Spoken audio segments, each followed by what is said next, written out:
오늘 또 고맙습니다. 저는 교실을 떠난 고교사 박전현입니다. 자, 유치진의 희곡 소입니다. 자, 유치진 선생님은 청마 유치한 선생님의 형입니다. 자, 풍년이지만 먹고 살기 어려운 일제강점기 농민의 삶입니다. 이 소 잘생겼죠? 소 사움대회에서 우승한 소입니다. 도움되는 자료 만들어 보겠습니다. 구독, 공감 부탁합니다. 일제의 강압적 정책으로 인해 몰락해가는 농촌 현실 고발. 자, 풍년이지만 먹고 살기 어려운 농민의 삶. 유치진 희곡 소해석. 일본의 잘못에 대해서 말 한마디 못하고 우리 때문이라는 사람들이 있습니다. 일제강점기였던 1935년 6월 일본 한복판 동경에서 이 작품을 공연한 유학생들의 기계가 부럽습니다. 국서의 가족, 유일한 재산인 소를 빼앗기는 과정을 통해 일제강점기, 일제의 수탈 정책에 의해 몰락해가는 농촌의 참담한 현실을 보여주는 희곡입니다. 자, 함께 읽으면 좋은 작품, 현진건의 고향, 김유정의 만무방, 또 우리 김정한의 많은 작품들이 있습니다. 그런 작품들이 일제강점기 농민들의 삶의 모습을 잘 보여주는 작품들입니다. 자, 내신, 수능, 국어 공부 잘하는 방법입니다. 국어는 외우는 것 아니라 원리를 이해하는 것입니다. 따라서 본문 중심 공부 필요합니다. 요약시 보고 이미 정해진 문제 유형은 2년쯤 기출 수능 학평으로 충분합니다. 문제답 해설하는 수업 여러 시간 듣는 것보다 스스로 한 편 본문 정리하고 문제 풀어 보아야 합니다. 100편 문제 푸는 것보다 10편 본문 정확하게 공부해야 합니다. 요약시 보고 문제만 푸는 공부 실패합니다. 국어는 정답을 찾는 것이 아니라 주어진 지문, 문제, 답지, 외적 증거, 보기로 된 상황 파악하고 가장 알맞은 답, 최적답을 찾는 것입니다. 교과서, 수특, 수완, 본문 중심 학습으로 문장 이해력 키워야 합니다. 문제는 자료입니다. 제자료 도움됩니다. 이해의 배경. 자, 이 작품은 선량한 소작농인 국선의 집안의 소를 매개체로 하여 1930년대 일제강점기 농촌의 구조적 모순에 시달리고 있는 농민들의 비극적 삶을 효과적으로 그려낸 사실주의 희곡입니다. 소는 국선의 식구들 간의 갈등을 매개하는 대상이지만 결국 소를 차지하는 것은 국서의 가족 구성원이 아니라 제3자인 논임자이고 소를 통해 욕망을 실현하려던 국서 가족은 몰락하고 맙니다. 이러한 사건의 이면에는 친일 지주 세력이 불합리한 소작 제도를 통해 농민들을 수탈하던 당시 사회 구조적 모순을 드러내고 있습니다. 자, 한눈에 보입니다. 인물 정리해 보겠습니다. 국서, 소를 생명처럼 귀하게 여기는 인물로 선량하지만 현실을 제대로 보지 못하고 전통적 가치관을 중시하는 완고한 농사꾼입니다. 자기 땅도 없습니다. 국진, 국서의 동생으로 현실적인 인물입니다. 말동이, 국서의 큰아들로 좀 모자랍니다. 그 소를 팔아서 귀찬이를 데려오려고 합니다. 이름이 보면은 말동이 여잔데 귀찬이, 참 이런 이름을 지은 걸 보면은 좀 그렇죠. 개똥이, 또 둘째 아들은 개똥입니다. 국서의 작은 아들로 소를 팔아서 만주로 가서 일확천금을 꿈꿉니다. 일확천금은 이루어질 수 없습니다. 마름 사음인데요. 지주의 입장을 대변하는 인물로 빚 대신 소를 빼앗으려고 합니다. 결국 빼앗아갑니다. 귀찬이 부, 국서의 이웃으로 경제적 문제로 딸을 파는 인물입니다. 옛날에 이런 일들이 좀 많았던 것 같습니다. 자, 갈등 양상입니다. 계층 간의 갈등이 나타납니다. 국선의 가족과 지주하고 마름, 지주는 그냥 안 드러나잖아요. 마름이 횡포를 부립니다. 가족 간의 갈등, 말똥이와 개똥이도 갈등이 있고, 그 다음에 이 맏아들과 둘째 아들도 갈등이 있습니다.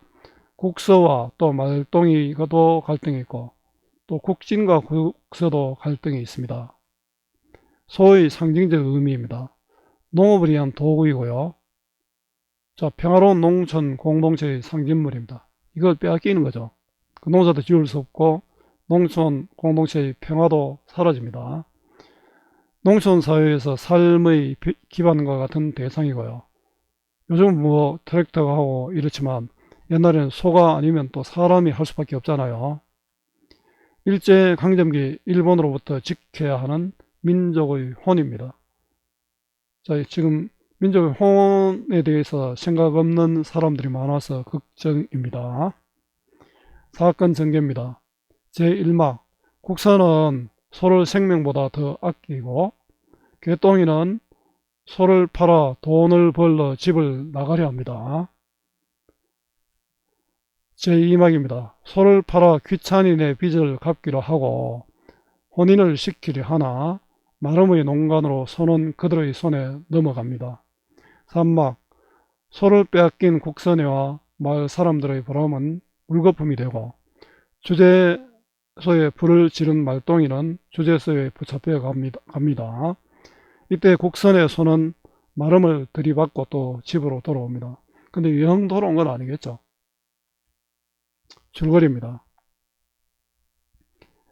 소장농인 국선은 소 한 마리가 유일한 재산입니다.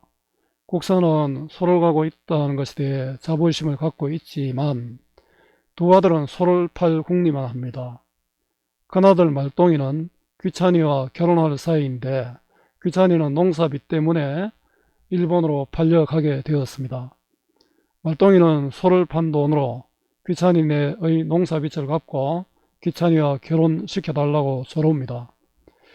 자, 둘째 아들 개똥이는 만주에 가서 일확천금을 모을 생각으로 소를 팔아 노자는 비용이죠. 비용을 마련해 달라고 조릅니다. 국선에는 결국 소를 팔기로 결심하고 소장수에게 연락합니다. 그러나 소장수는 그 소는 이미 팔렸다고 말해 국서와 말똥이는 개똥이를 의심합니다. 국선의 집에서는 개똥이를 다그치며 한바탕 소동을 벌였지만 정작 소를 팔기로 한 사람은 마름이었습니다. 마름은 밀린 빚 대신에 소를 가져갑니다. 귀찬이는 결국 일본으로 팔려가게 되고 분노한 말똥이는 지주네 곳간에 불을 질러 주재소에 붙잡혀 갑니다. 그리고 개똥이는 만주로 떠나기로 결심합니다. 참 서글픈 내용이죠. 자, 감상하기입니다. 젊은 일꾼. 젊은 일꾼은 말똥이에 대한 정보를 전달합니다. 자, 일하다 들어와 보고, 이거는 지시문이죠. 아니, 댁은 국선입니다. 댁에서는 아직 모르고 계십니까? 그래요. 아랫께, 아래는 그저께입니다. 저는 아랫께라는 말에 익숙합니다. 어제가 아니고 그 전날이죠. 말똥이가 콩밭에 가는 귀찬이 짐을 받아지고 가는 것은, 말똥이는 국서의 큰 아들인데 귀찬이를 좋아하는데 귀찬이 아버지가 귀찬이를 팔려고 하는 상황입니다. 빚을 져가 딸을 팔려고 합니다. 일본 놈한테. 그래서 지금 울고 있는 겁니다. 자, 이것을 나는 봤는데요. 그래, 젊은 입군이 본 거는 말똥이하고 귀찬이가 보통 사이가 아니다라는 거죠. 콩밭에 귀찬이, 아니 건너집 귀찬이란 년 말이지. 젊은 일꾼 암요. 어제 저녁에도 이제 개똥이는 국서의 둘째 아들, 말똥이의 동생이죠. 어제 저녁에 저 아래 대감나무는 그 아주 큰 나무인데요. 개똥이는 국서의 작은 아들이고 대감나무 마을의 신목, 신령스러운 나무입니다. 자, 이 메두사 있잖아요. 그 그리스 로마 신화에 나온 메두사도 어, 원래 신들을 모시는 신녀였는데 그 장소에서 포세이돈을 만나서 연애하다가 괴물이 되었다는데, 그래 이런 신령스러운 나무는 밑에서는 장난치면 안 되겠죠. 근데 여기서는 뭐 제가 이 말똥이와 귀찬이 그걸 연결을 하려고 하는 건 아니고 어쨌든 신령스러운 나무가 대감나무입니다. 밑에 개하고 개는 귀찬이죠. 귀찬이하고 만나는 것을 내가 봐서요. 이거는 젊은 일꾼이 아니고 개똥이까지 이러니까 젊은 일꾼의 말과 개똥의 말까지 더해져 신빙성을 얻었습니다. 바로 어제 저녁에요. 젊은 일꾼은 그저께 봤고 개똥이는 어제 봤지 않습니까? 그러면 그렇다고 왜 진작대 주지 않고 말해주지 않고 그저 두 놈이 똑같아. 두 놈은 개똥이와 말똥이를 말하는 겁니다. 미리 이야기 안 해주지 않아서 못마땅한 거죠. 개똥이 그런 소리 대해주다가 형한테 혼나게 모르는 소리 막 형이 어떻게 힘이 세다고 그래. 바로 대마도 같은데. 대마도라는 1905년 제작된 다큐멘터리가 있었답니다. 아마 여기도 내용은 형이 힘이 셌을 듯 합니다. 자, 국서 말똥이의 볼을 죄에 지르며 말똥이 볼을 이제 뭐 꼬집으면서죠. 에그 이 자식 제주에 밑구멍으로 호박씨 깎구나. 자, 몰래 여자를 사귀었구나 이런 뜻입니다. 사내의 꼬부랑이고 이것도 국서가 좀 개똥이가 좀 말똥이가 좀 모자라잖아요. 근데 이것도 사내 녀석이라고. 그래도 떡국 농가는 이런 뜻이 모자라지만 경험으로 안다는 속담입니다. 떡국 농가는 있어서 그 쉽게 말하면 못난 놈이 연애할 줄 안다고 핀잔을 주고 있습니다. 계집애 뒷공무니에 따라 다닐 줄은 안단 말이지. 에잇 사람 못된 자식. 국사안에. 그런데 귀찬이 아버지가 아까 와서 그러는데요. 읍내 나카무라상, 일본 놈이죠. 나카무라상한테 말해서 그 애를 이번에 일본으로 팔아먹는데요. 자, 말똥이가 우는 이유입니다. 말똥이는 이걸 알고 있죠. 국사 일본으로 늙은이 있고 땡 잡았구나 그 집에선. 자, 이거 보소. 딸을 팔아서 돈을 받는다니까 땡 잡았구나라고 이야기하잖아요. 딸을 팔아서 돈을 받는 것을 부러워합니다. 자, 물질주의 사고방식이고 이거는 일제강점기 우리 서민들의 아픔을 보여줍니다. 젊은이였군. 간밤에 대감나무 밑에서 말똥이가 만났다니까. 그럼 그 말을 그때 귀찬이한테서 들은 게로구만. 자, 젊은 일꾼이 추측하는 거죠. 그래서 그런 게지 말똥아. 말똥이 고개를 끄덕이면 맞다. 내막 2천냥 40원인데 모르겠습니다. 몸값으로 팔려간대요. 대감나무 어쨌든 이게 얼마나 금액인지 모르지만 돈을 받고 팔려간다는 거죠. 대감나무 밑에서 그래서 그 망할년이, 그 죽일년이, 그 빌어먹을년이 말똥의 좌절과 분노죠. 2천냥 그거 잘된 흥정이라고 뭐 인신매매를 매매인데 오타가 있네요. 대수롭지 않게 받아들이고 있습니다. 이게 바로 먹고 살기 어려운 현실 때문일 겁니다. 그럼 말똥아 너하고 같이 살자고 귀찬이하고 약조한 일이 있니? 자, 말똥이와 귀찬이의 관계가 보통이 아니라고 국서는 생각하고 있습니다.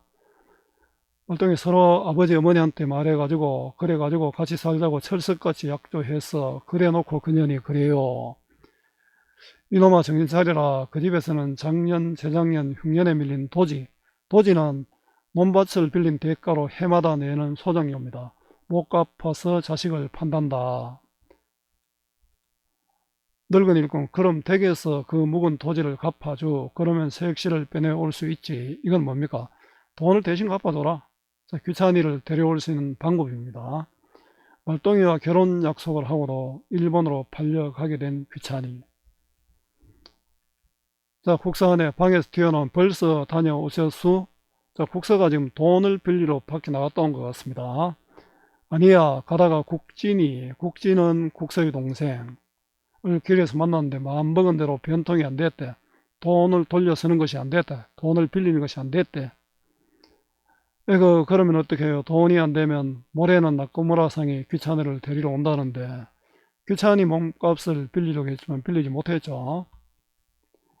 국서 저당이라는 게 뭐 해먹은 건지, 저당은 돈을 빌리면서 맡기는 어떤 부동산이나 다른 거 있죠. 그 저당을 잡혀야 되는데 그게 없잖아요. 그걸 하지 않으면 돈을 안 구워준다는 걸 어떻게 한단 말이야, 저기라. 그렇게 급하거든. 네, 당신 헌 속옷이나 팔아. 그래가지고 수익시 몸값 치르고 마음에 맞는 며느리를 얻으려무나. 이거는 그 소를 팔아서 며느리를 얻으려 하는 아내에 대한 못마땅함. 나도 어쩔 수 없어. 대체 뭘 가지고 그놈의 저당을 한담? 할 게 있어야 말이지. 내 상투라도 떼어가려거든 떼어가. 자, 이거 아내의 속옷, 내 상투, 사실은 돈이 안 되는 거잖아요. 그 가진 것 없는 국서의 자포자기하는 심정이 나타나 있습니다. 그렇게 말씀하실 게 아닙니다, 형님. 돈을 마련할 방법을 찾아야 한다. 그럼 어떻게 말을 하람? 내게 팔랑개비 제지. 팔랑개비는 바람개비 제주잖아요. 특별한 제주. 뭐 요술 부릴 수도 없고 이런 뜻입니다. 팔랑개비 제주가 없는 다음에 뭐라고 해? 이때 말똥이 일하다가 뭣도 모르고 노래하며 들어온다. 아마 귀차니의 도지를 갚아줄 돈을 마련한 줄 알고 이렇게 했죠. 자, 말똥이를 보고 에키 치독. 치독은 음식에 넣은 독약입니다. 독약 먹고 죽을 놈의 자식 같으미라. 무엇이 기뻐서 노래를 불러. 못난 게 제주에 거들대기는 잘하지. 이놈아 보기 싫다. 저리 가서 쇠진드기. 쇠진드기는 소의 피를 빨아먹는 진드기입니다. 옛날에 저도 이 쇠진드기를 많이 잡았습니다. 많이 떼고 제법 큽니다. 요거 또 쇠진드기를 또 잡아가지고 요 피가 있는데 그 피를 가지고 깨진 돌을 붙이면 그 돌이 붙을 정도로 피가 아주 찐득찐득했습니다. 잡아줘라. 말똥이를 나무라는 국사. 쇠진드기 하면 또 이 얘기가 생각나네요. 그리스 로마 신화의 이오 있지 않습니까? 자, 이오가 제우스하고 그 사랑하다가 헤라한테 들켰는데 제우스가 급해서 이오를 서로 서로 변신시켰죠. 그 헤라가 그것을 알고 이 소를 내게 둬 이랬습니다. 그래 어쨌든 그 자다가 이오가 나중에 도망을 가는데 이오가 나중에 또 다른 어떤 파수꾼이 지켰는데 놓쳤습니다. 그래서 헤라가 화가 나가지고 쇠진드기를 이오한테 보냈습니다. 그래 그 이오가 아무래도 건드려서 안 되니까 강물을 건너다가 또 바다를 건너서 이집트까지 갔습니다. 그 이집트에 가서 보니까 이집트에 가서 이제 제우스가 헤라한테 살살 빌었습니다. 내가 잘못했다. 다시 이오 안 볼게. 이러니까 헤라가 마음을 풀어가지고 다시 이집트에서 사람이 되었습니다.